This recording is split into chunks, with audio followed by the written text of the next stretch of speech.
ಲೋಕಸಭೆ ಚುನಾವಣೆಗೆ ಕೆಲವೇ ದಿನಗಳು ಬಾಕಿ ಇರುವ ಹಿನ್ನೆಲೆ ಪ್ರಧಾನಿ ನರೇಂದ್ರ ಮೋದಿ ಇಂದು ಮಂತ್ರಿಮಂಡಲ ಸಭೆಯನ್ನ ನಡೆಸಲಿದ್ದಾರೆ. ಚಾಣಕ್ಯಪುರಿಯ ಸುಷ್ಮಾ ಸ್ವರಾಜ್ ಭವನದಲ್ಲಿ ಮಂತ್ರಿಮಂಡಲ ಸಭೆ ನಡೆಯಲಿದ್ದು, ಸಂಪುಟ ದರ್ಜೆ ಹಾಗೂ ಎಲ್ಲ ರಾಜ್ಯ ದರ್ಜೆಯ ಸಚಿವರು ಭಾಗಿಯಾಗಲಿದ್ದಾರೆ. ಪ್ರಮುಖ ನೀತಿ ವಿಷಯಗಳ ಬಗ್ಗೆ ಚರ್ಚೆ ನಡೆಸಲಿದ್ದಾರೆ. ಇದಲ್ಲದೆ ವಿವಿಧ ಉಪಕ್ರಮಗಳ ಅನುಷ್ಠಾನದ ಬಗ್ಗೆ ಪ್ರತಿಕ್ರಿಯೆ ಪಡೆಯಲು ಹಾಗೂ ಆಡಳಿತದ ವಿಷಯಗಳ ಬಗ್ಗೆ ತಮ್ಮ ದೃಷ್ಟಿಕೋನವನ್ನು ಹಂಚಿಕೊಳ್ಳಲು ಪ್ರಧಾನಿ ಸಭೆಯನ್ನ ಕರೆದಿದ್ದಾರೆ.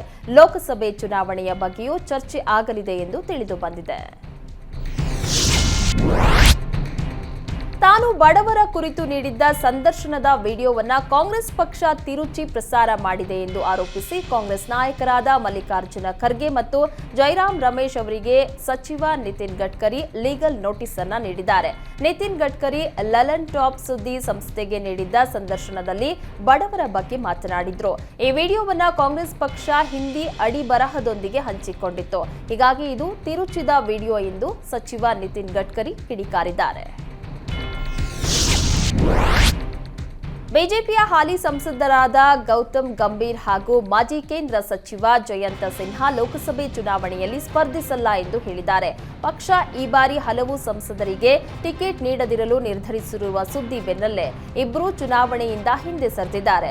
ಗಂಭೀರ್ ಸಿನ್ಹಾ ಹಾಗೂ ಟ್ವಿಟರ್ನಲ್ಲಿ ಪೋಸ್ಟ್ ಮಾಡಿ ಬಿಜೆಪಿ ರಾಷ್ಟ್ರೀಯ ಅಧ್ಯಕ್ಷರಾದ ಜೆಪಿ ನಡ್ಡಾರಿಗೆ ತಮ್ಮನ್ನ ಚುನಾವಣೆಯಿಂದ ಮುಕ್ತಗೊಳಿಸುವಂತೆ ಕೋರಿದ್ದಾರೆ.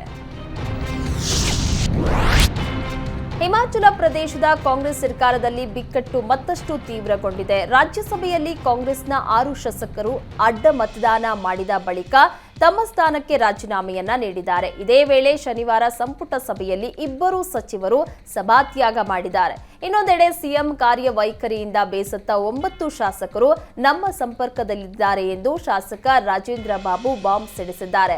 ಈ ಹಿನ್ನೆಲೆ ಕರ್ನಾಟಕ ಡಿಸಿಎಂ ಡಿಕೆ ಶಿವಕುಮಾರ್ ಸಂಧಾನದ ಬಳಿಕ ಹಿಮಾಚಲದಲ್ಲಿ ಬಿಕ್ಕಟ್ಟು ಕಡಿಮೆ ಆಯಿತು ಎನ್ನುವಷ್ಟರಲ್ಲಿ ಮತ್ತೆ ಸಮಸ್ಯೆ ಉಲ್ಬಣವಾಗುವ ಸಾಧ್ಯತೆ ಕಾಣ್ತಾ ಇದೆ.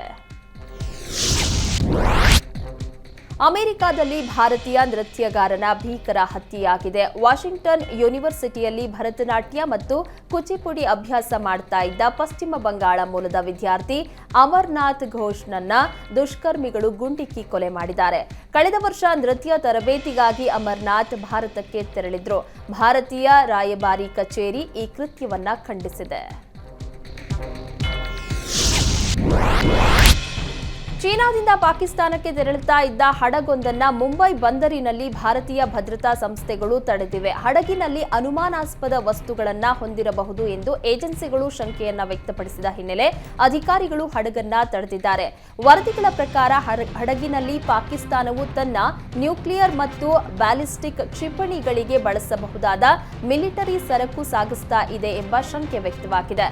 ಗುಪ್ತಚರ ಮಾಹಿತಿ ಆಧಾರದ ಮೇಲೆ ಕರಾಚಿಗೆ ತೆರಳುತ್ತಾ ಇದ್ದ ಸಿಜಿಎಂ ಅಟ್ಟಿಲಾವನ್ನ ನಿಲ್ಲಿಸಿ ಹಡಗಿನಲ್ಲಿದ್ದ ಸರಕನ್ನ ಪರಿಶೀಲಿಸಲಾಗಿದೆ. ಹಡಗು ಕಂಪ್ಯೂಟರ್ ನ್ಯೂಮರಿಕಲ್ ಕಂಟ್ರೋಲ್ ಯಂತ್ರವನ್ನ ಹೊಂದಿದೆ.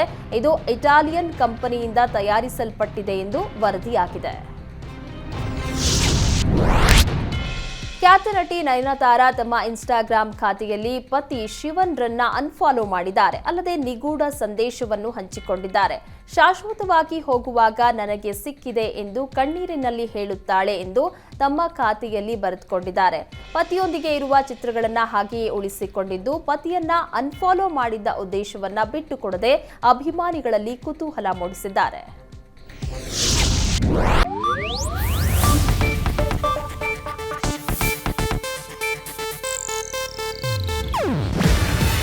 ಇದು ಏಷ್ಯಾನೆಟ್ ನ್ಯೂಸ್ ನೆಟ್ವರ್ಕ್ ಪ್ರಸ್ತುತಿ. ನೀವು ನೋಡ್ತಿದ್ದೀರಾ ಏಷ್ಯಾನೆಟ್ ಸುವರ್ಣ ನ್ಯೂಸ್.